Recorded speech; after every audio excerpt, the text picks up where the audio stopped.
అదే RTV app వార్తల్ని క్షణాల్లో చదివే అవకాశం ఉంటుంది. ఒక న్యూస్ పేపర్, ఒక టెలివిజన్ ఛానల్ మీ చేతుల్లో ఎప్పుడూ ఉంటాయి. స్వాతంత్రం వచ్చి 78 సంవత్సరాలు అవుతున్నది.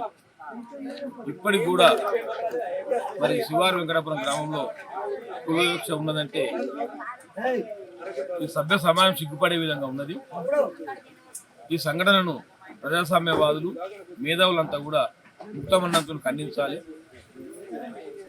మరి మానవులంతా కూడా సమానమే.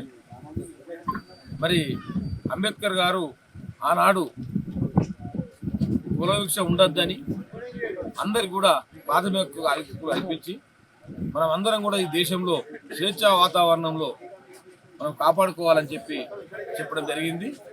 నేను ఇక్కడి నుంచే ఇక్కడ జిల్లా కలెక్టర్ కానీ ఇలా ఆర్డీఓ గారిని మన సిపి గారిని ఏసీపీ గారికి ఆదేశిస్తున్నా. ఇలా మా జిల్లాలో ఎటువంటి సంఘటనలు జరగద్దు అనుకుంటే తప్పకుండా ప్రతి నెలలో ఇన్ని గ్రామాల నుంచి సివిల్ రైడ్స్ జరపాలి. మరి ప్రజలకు చైతన్యం కలిగించాలి. మరి ఎస్సీ ఎస్టీలను ఇంకా కూడా చిన్నసూపు చూడడం మాత్రము తగదిది. గ్రామంలో అందరం కూడా కలిసిమెలిసి అన్నదమ్ముల లెక్క మంచి సౌరభ వాతావరణంలో మనం బతకాలి తప్ప ఇంకా కులాల అంతరాలు పెట్టుకోవద్దు. మరి మనమంతా కూడా మంచిగా కలిసిమెలిసి ఉండే విధంగా కుల వివక్ష లేకుండా ఉండాలని చెప్పి నేను ఇలా మరిన్ని వీడియోస్ కోసం ఛానల్ ని సబ్స్క్రైబ్ చేయండి. లేటెస్ట్ అప్డేట్స్ కోసం వాట్సాప్ ఛానల్ ని ఫాలో చేయండి. అండ్ లింక్ డిస్క్రిప్షన్ లో ఉంది.